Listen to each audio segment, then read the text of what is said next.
Hello friends, welcome to my channel. मैं नंदिता अपने channel पे आपका बहुत बहुत स्वागत करती हूँ। आज की वीडियो में हम जो पुराने वीडियो हैं, जो टॉपिक हमारा चल रहा है फैमिली एंड फ्रेंड्स, जो सीटेट में ईवीएस का पोर्शन आता है, उसके सब टॉपिक चल रहे हैं और वो मैं आज इसमें प्लांट्स और वेजिटेबल टॉपिक को कवर करने वाली हूँ।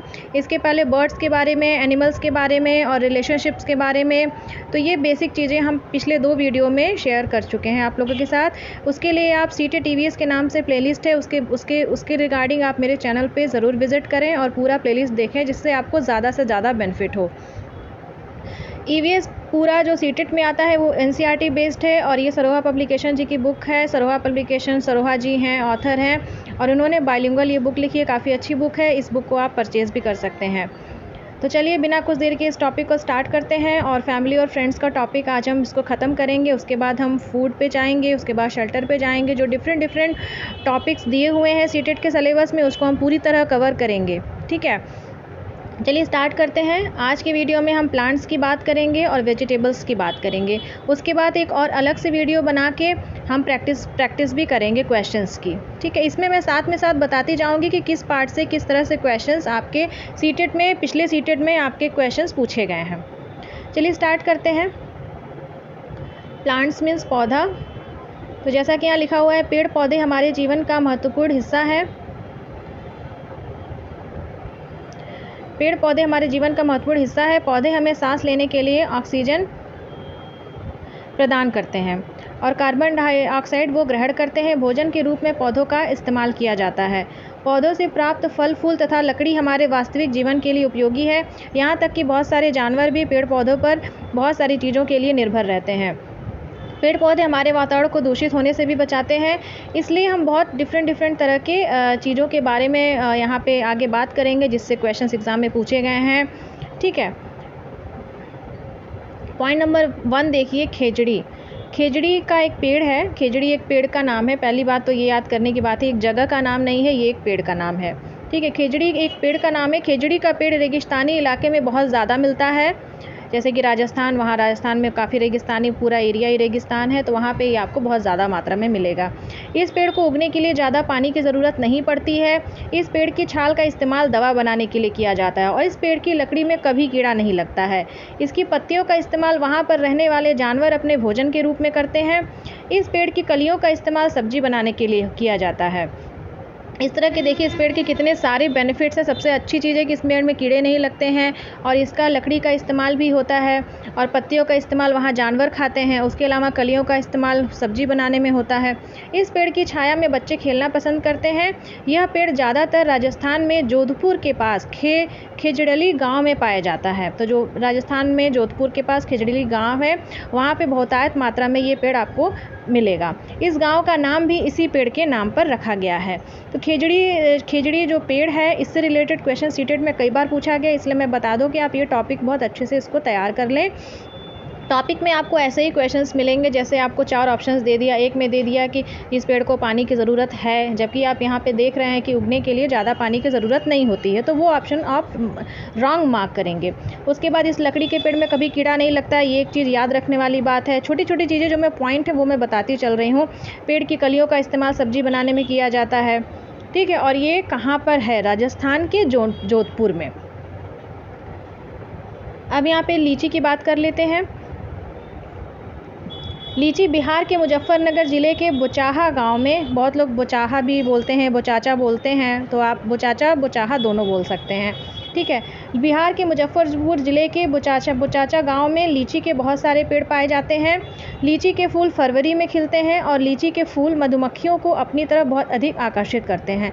तो लीची से भी क्वेश्चन पूछा गया है कि ये किस गांव में मिलते हैं, कहाँ पे मिलते हैं और कब इनके फूल खिलते हैं। तो ये छोटी छोटी चीज़ें आपको याद रखनी इंपॉर्टेंट है। पॉइंट नंबर 3 पे चलते हैं। रेगिस्तानी ओक की बात है। अब देखिए, इसके पहले हम लोगों ने देखा था कौन सा, ये खेजड़ी का पेड़, ये भी रेगिस्तान में पाया जाता है। अब ये दूसरा जो है वो रेगिस्तानी ओक की बात है। डेजर्ट ओक, इंग्लिश में डेजर्ट ओक बोलते हैं, हिंदी में रेगिस्तानी ओक। यह पेड़ कहाँ मिलता है? ऑस्ट्रेलिया में मिलता है। ठीक है, तो स्पेसिफिक ये पेड़ ऑस्ट्रेलिया में ही मिलता है। इस पेड़ पर बहुत कम पत्तियां पाई जाती हैं। अब आपको कंफ्यूज होने की ज़रूरत नहीं है। खिजाड़ी का पेड़ की स्पेसिफिकेशन आप अलग से याद कर रखेंगे, जो डेजर्ट ओक की स्पेसिफिकेशन है वो आप अलग से याद रखेंगे। यह पेड़ जो रेगिस्तानी ओक का पेड़ है ऑस्ट्रेलिया में मिलता है। इस पेड़ पर बहुत कम पत्तियां पाई जाती हैं। यह पेड़ इतना ऊंचा होता है जितनी लंबी हमारी कक्षा की दीवार की ऊंचाई, मतलब एक कमरे की जो ऊंचाई होती है उतना होता है। इस पेड़ की जड़ें ज़मीन में 30 मीटर तक गहरी होती हैं, अर्थात यदि हम 30 पेड़ों को ज़मीन पर लाइन से लिटा दें, इसकी जड़ें इन 30 पेड़ों की लंबाई के बराबर गहरी होती हैं। ठीक है, इस पेड़ की जड़ें ज़मीन में इतनी गहराई तक जाती हैं जब तक कि पानी उन जड़ों तक नहीं पहुंच जाता। सीटेट से इस पॉइंट्स को लेकर के डेजर्ट ओक से रिलेटेड आ चुका है क्वेश्चन कि कौन सा पेड़ है जिसकी जड़ें इतनी गहराई तक जाती हैं जब तक उनको पानी मिल नहीं जाता। तो आप उसका ऑप्शन डेजर्ट ओक सही टिक करेंगे। इस पेड़ का पानी तने में इकट्ठा हो जाता है, तो पेड़ क्या करता है, अपने तने में पानी को इकट्ठा कर लेता है। इस इलाके के लोगों को इस बात की पूर्ण जानकारी होती है। जब इस इलाके में पानी की बहुत ज़्यादा कमी हो जाती थी या पानी बिल्कुल ही नहीं रहता था, तब ये लोग इस पेड़ के तने में इकट्ठे हुए पानी का इस्तेमाल करते थे। ये लोग इस पेड़ के तने के अंदर पतला पाइप डालकर पानी निकालते थे। तो ये एक इस डेजर्ट ओक की बहुत ख़ास बात है कि ये अपने तने में पानी को स्टोर कर लेता है, और वहाँ पे जहाँ पे बहुत ज़्यादा पानी की अगर किल्लत हो गई, पानी की कोई इशू हो गया, कम पानी मिल रहा है, तो वो इस पेड़ का यूज़ करते थे, पाइप डाल के तने से पानी निकाल लेते थे। तो इसलिए डेजर्ट ओक की ये चीज़ें आप बहुत आराम से इसको बहुत अच्छे से आप इसको लर्न कर लीजिए। अब पॉइंट नंबर 4 पे चलते हैं। खजूर की बात करते हैं। खजूर के पेड़ सिर्फ अबू धाबी में पाए जाते हैं। अगर क्वेश्चन आता है कि अबू धाबी में किस तरह के पेड़ पाए जाते हैं, तो खजूर के पेड़, या क्वेश्चन आ सकता है कि खजूर के पेड़ कहाँ पाए जाते हैं, तो अबू धाबी में, क्योंकि इसी पेड़ में वहाँ की ज़मीन के अनुसार विशेषता पाई जाती है। पॉइंट नंबर 5 देखिए, नारियल के पेड़। ये तो सबको याद होगा कि नारियल के पेड़ केरल में बहुत ज़्यादा पाए जाते हैं। पॉइंट नंबर 6 देखिए, इसमें ये पूछा है कि ये बीज वाले पौधे कौन कौन से हैं। बीज वाले पौधे सरसों, मेथी दाना, तिल, धनिया, ये बीज वाले पौधे हैं। अब पॉइंट नंबर 7 देखिए, शिकारी पौधे। शिकारी पौधे कौन से होते हैं? जो पौधे चूहे, मेंढक, कीड़े मकोड़ों और छोटे छोटे जीवों का शिकार करते हैं, उन्हें हम शिकारी पौधे कहते हैं। शिकारी पौधों में निपेंथिस बहुत ज़्यादा प्रसिद्ध पौधा है। निपेंथिस नाम का एक पौधा है जो एक शिकारी पौधा है और वो काफ़ी प्रसिद्ध है। यह पौधा ऑस्ट्रेलिया, इंडोनेशिया और भारत के मेघालय राज्य में पाया जाता है। ठीक है, ये याद रखने वाली बात है। इससे निपेंथिस से क्वेश्चन सीटेट में आया हुआ है, इसलिए इसको आप बहुत अच्छे से लर्न करिए, क्योंकि क्वेश्चन टॉपिक वही रहता है, क्वेश्चन घुमा फिरा के सीटेट में पूछा जाता है। तो ये निपेंथिस कौन सा पौधा है? ये एक शिकारी पौधा है। ये कहाँ पाया जाता है? भारत में कहाँ पाया जाता है? भारत में मेघालय में पाया जाता है। और अगर अदर कंट्रीज़ की बात करें तो ये ऑस्ट्रेलिया और इंडोनेशिया में पाया जाता है। अब इसकी क्वालिटी देखिए, इस पौधे की क्या ख़ास बात है। यह पौधा आकार में लंबे घड़े जैसा होता है। इसके ऊपर पत्ती से बना ढक्कन होता है। इस घड़े में एक विशेष प्रकार की खुशबू निकलती है जो कीड़ों को आकर्षित करती है। अब कीड़े तो अपने मन से उनके पास जाएंगे नहीं, उसके पास एक खुशबू आती है, उससे कीड़े क्या होते हैं, अट्रैक्ट होते हैं और वो उसके पास जाते हैं। जैसे ही कीड़े पौधों के ऊपर पहुँचते हैं, पौधा कीड़ों को अंदर जकड़ लेता है और इन कीड़ों को बाहर आने नहीं देता। पॉइंट नंबर 8 पे चलते हैं। क्रोटोन। क्रोटोन भी एक पौधा है। इन पौधों के पत्ते रंग बिरंगे होते हैं। इन पौधों की जड़ें ज़मीन के अधिक अंदर तक नहीं होती हैं। ये आपको याद रखने वाली बात है, ज़मीन के अंदर ज़्यादा अंदर तक इनकी जड़ें नहीं जाती हैं। जब इन पौधों के पत्ते मुरझा जाते हैं तो उस समय इन्हें पानी की आवश्यकता होती है।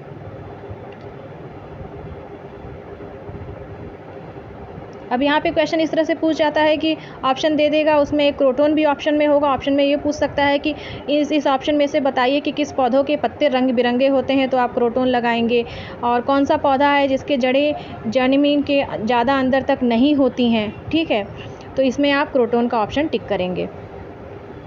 पॉइंट नंबर 9 पे चलते हैं। मटर के पौधों की यहाँ पे बात की गई है। ऑस्ट्रिया में रहने वाले जॉन ग्रेगर मेंडल ने मटर के पौधों पर खोज की थी। ठीक है, मटर के पौधों के गुण जोड़ियों में पाए जाते हैं, जैसे बीज का चिकना या खुरदुरा पाया जाना, पीला या हरा पाया जाना और पौधों के तनों का लंबा या छोटा पाया जाना।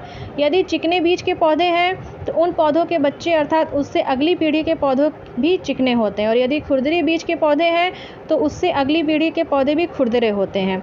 इसी तरह यदि हरे रंग का बीज है तो अगली पीढ़ी का पौधा भी हरा होगा, और यदि पीले रंग का बीज है तो अगली पीढ़ी का पौधा भी पीला होगा।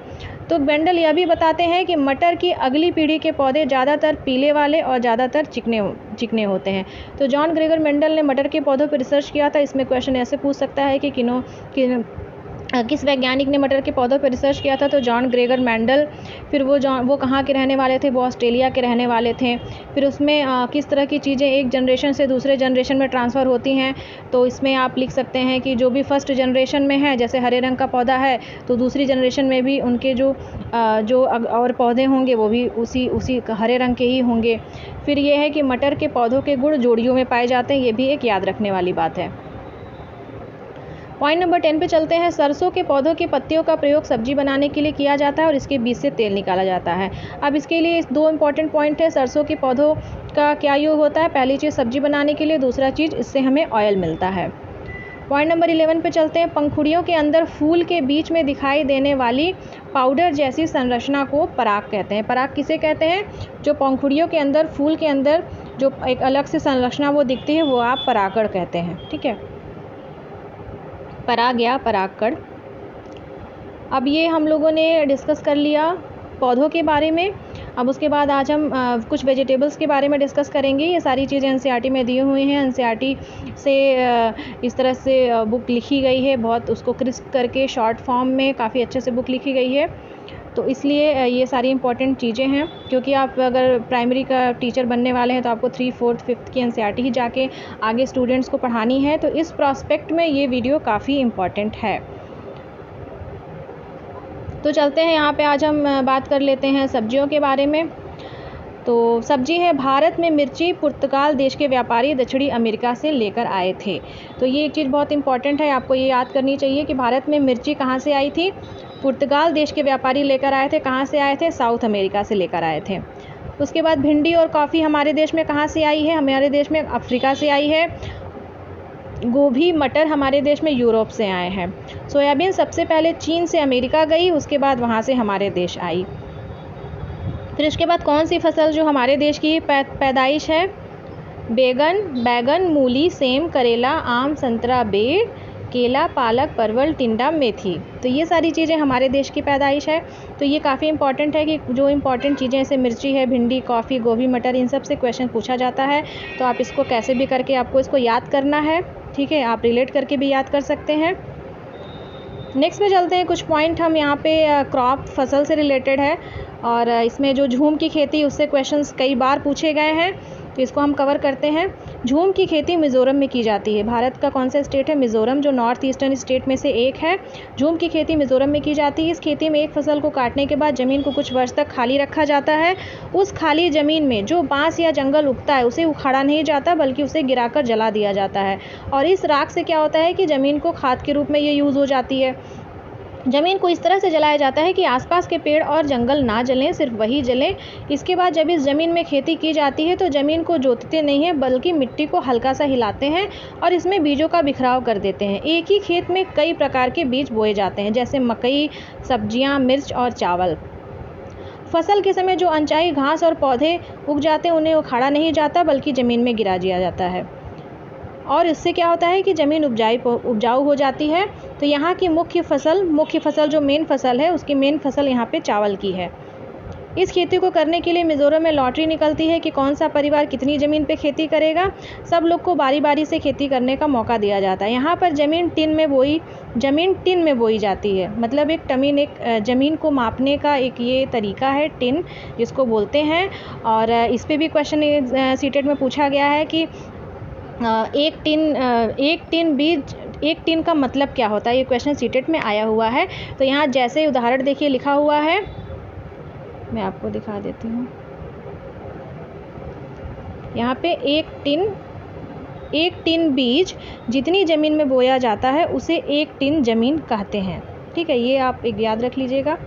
फिर खरपतवार की बात की जाती है कि खरपतवार किसे कहते हैं? फसल के साथ उगने वाले अनचाहे पौधों को हम खरपतवार कहते हैं। ये खेत में बोए नहीं जाते, फसल के साथ अपने आप ही उगाते हैं। ये हमारी फसल के लिए नुकसानदायी होते हैं और ये फसल का सारा जो न्यूट्रिएंट है, जो खाद है, जो पानी है, जो फसल को चाहिए, वो क्या करते हैं? खुद ग्रैस्प कर लेते हैं। इसलिए इन्हें फसल से बाहर निकालना बहुत ज़रूरी है। ठीक है, पॉइंट नंबर 3 देखिए, यदि हम खेत में बार बार एक ही फसल उगाते हैं तो उससे अधिक कीटनाशकों और उर्वरकों का प्रयोग करते हैं, तो ऐसा करने से खेतों की जो मिट्टी होती है वो बंजर हो जाती है, उसमें के जितने जी न्यूट्रिएंट है वो नष्ट हो जाते हैं। इसलिए हमें ज़्यादा से ज़्यादा मतलब जैसे गोबर वगैरह है, इस तरह के खाद का इस्तेमाल करना चाहिए और बदल बदल के हमें उसमें फसल उगानी चाहिए। यहाँ पे देखिए, यहाँ पे एक निष्पावन की बात की। निष्पावन हल्के अवयव से भारी अवयव को वायु के उपयोग से अलग करने की प्रक्रिया है। तो आपको निष्पावन का ये डिफिनेशन आपको याद करना पड़ेगा कि अगर क्वेश्चन में आता है कि हल्के अवयव से भारी अवयव को वायु के उपयोग से अलग करने की प्रक्रिया को निष्पावन कहते हैं। साधारणतया किसान इस विधि का उपयोग हल्के भूसों को भारी अन्य कणों से पृथक करने के लिए कहते हैं। फिर यहाँ पे थ्रेशिंग की बात की गई है। ये दोनों से क्वेश्चन एग्जाम में पूछा गया, सीटेट में, थ्रेशिंग, निष्पावन। तो थ्रेशिंग किसे कहते हैं? डंडियों से अन्न कणों अथवा अनाज को पृथक करने के प्रक्रम को थ्रेशिंग कहते हैं। ठीक है, तो आज हम लोगों ने डिस्कस किया इस वीडियो में क्रॉप के बारे में, उसके बाद हमने डिस्कस किया यहाँ वेजिटेबल्स के बारे में, ठीक है, और उसके बाद हमने डिस्कस किया यहाँ सबसे स्टार्टिंग में हमने पौधों के बारे में डिस्कस किया। और इसके बाद आज के जो डिस्कशन हुआ है, इसके बाद ये चैप्टर पूरा कंप्लीट हो गया है। इसके बाद जो दूसरा टॉपिक है फूड है, उसके बारे में हम अगला वीडियो जो पार्ट 4 में आएगा उस वीडियो को बनाएंगे। और मेरी कोशिश है कि कोई भी वीडियो 15 से 20 मिनट से ज़्यादा का ना हो, जिससे आपका कोई टाइम वेस्ट ना हो।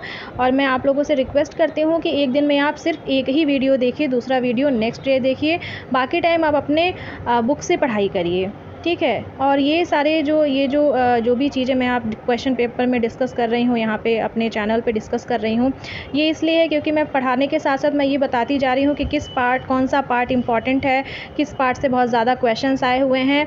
तो इसलिए ये वीडियो बहुत इंपॉर्टेंट है। और इससे अगर आपको वीडियो अच्छा लगता है तो एट लास्ट मैं कहना चाहूँगी ज़्यादा से ज़्यादा लोगों तक इसे शेयर करें, क्योंकि सीटेट का एग्ज़ाम बहुत पास में है और ऑनलाइन एग्ज़ाम हो रहा है। दिसंबर और जनवरी में ऑनलाइन एग्ज़ाम्स होंगे, तो काफ़ी कम टाइम आप लोगों के बचा है। तो मैं कोशिश कर रही हूँ इस बार अपने चैनल पे सीटेट का पूरा जो सिलेबस है वो उसको कंप्लीट करवा दूँ। जितने भी टॉपिक्स दिए हैं, family and friends, food, shelter, things we make do, और भी इस तरह से 2 और टॉपिक बचे हुए, टोटल आई थिंक 5 या 6 टॉपिक है, वो मैं पूरा अपने चैनल पे कवर करवाऊँगी। उसलिए मेरे चैनल से जुड़े रहिए, मेरी आप लोगों से रिक्वेस्ट है, क्योंकि EVS का पोर्शन मैं पूरा कोशिश करूँगी कि पूरा मैं कवर करवा दूँ, तो आपको EVS में कोई प्रॉब्लम ना हो, उसके लिए मेरे चैनल से जुड़े रहिए। आज के लिए बस इतना ही, मिलते हैं एक नए वीडियो में और एक नए टॉपिक के साथ। तब तक के लिए थैंक यू फॉर वॉचिंग, और बहुत बहुत आप लोग का सहयोग देने के लिए, उसके लिए भी बहुत बहुत धन्यवाद।